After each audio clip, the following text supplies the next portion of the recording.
Hi friends, வணக்கம். Welcome back to Tamilamudham. Tamilamudham நேயர்கள் அனைவருக்கும் அன்பான வணக்கங்கள். நம்முடைய வீடுகளில் அழகுக்காகவும் வாசனைக்காகவும் பல செடிகளை வளர்க்கிறோங்க. ஆனா தேவலோகத்து மரம் என்று அழைக்கப்படக்கூடிய மகாவிஷ்ணுவிற்கும் மகாலட்சுமிக்கும் மிகவும் பிடித்தமான பவளமல்லி, அதாவது பாரிஜாத மரத்தை வீட்டில் வளர்க்கலாமா? அப்படி வளர்த்தால் வாஸ்துப்படி எந்த திசையில் வைக்க வேண்டும்? ஜோதிட ரீதியாக இதனால் நமக்கு என்னென்ன நன்மைகள் கிடைக்கும் அப்படிங்கறத இன்னைக்கு தெளிவா பார்க்கலாங்க. ஆன்மீக ரீதியா பவளமல்லிக்கு ஒரு தனி சிறப்பு உண்டுங்க.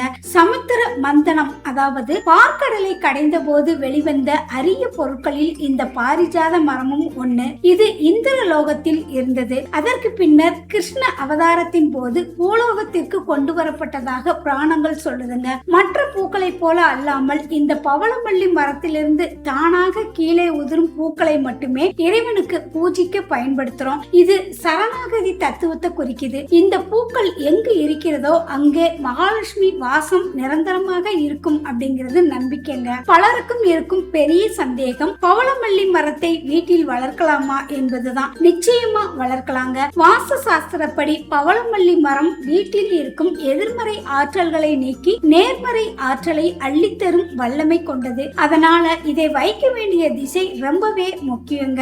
வாஸ்துப்படி பவளமல்லி மரத்தை வீட்டின் வடக்கு அல்லது கிழக்கு திசையில் வைப்பது மிகவும் சிறந்தது. இந்த திசைகளில் வைக்கும் போது குடும்பத்தில் அமைதியும் செல்வ வளமும் பெருகுங்க.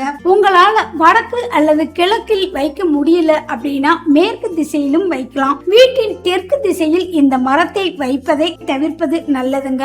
அடுத்து ஜோதிட ரீதியா பவளமல்லி நமக்கு எப்படி உதவுது அப்படின்னு பார்க்கலாம். பவளமல்லியின் வெள்ளை நிற இதழ்கள் சுக்கிர பகவானையும் அதன் ஆரஞ்சு நிற காம்பு செவ்வாய் பகவானையும் குறிக்குதுங்க. யாருடைய ஜாதகத்தில் எல்லாம் சுக்கிர தோஷம் இருக்கிறதோ அல்லது சுக்கிரனின் பலம் குறைவாக இருக்கிறதோ அவங்க வீட்டில் பவளமல்லி வளர்த்து அதன் வாசனையை சுவாசித்து வந்தாலே சுக்கிர திசை நிச்சயம் அடிக்குங்க. அதே மாதிரி மன அழுத்தம், பதற்றம் உள்ளவர்கள் இந்த பூக்களின் நறுமணத்தை சுவாசிக்கும் போது புதன் மற்றும் சந்திரனின் சுப பலன்களால் மனம் அமைதியடையும் என்று ஜோதிட நூல்கள் சொல்லுதுங்க. பொதுவா வீட்டில் பவளமல்லி வளர்க்கும் போது இந்த விஷயத்தை ஞாபகத்துல வச்சுக்கோங்க. இந்த மரத்தை வீட்டின் பிரதான வாசலுக்கு நேர் எதிரே வைக்க கூடாது, கொஞ்சம் தள்ளி தான் வைக்கணும். மரத்திலிருந்து பூக்களை கைகளால் பலவந்தமாக பறிக்க கூடாது. கீழே உதிர்ந்த பூக்களை சேகரித்து இறைவனுக்கு சமர்ப்பிப்பதே உத்தமம். மரம் காய்ந்து போகாமல் பச்சையாக பராமரிப்பது வீட்டில் சுபிட்சத்தை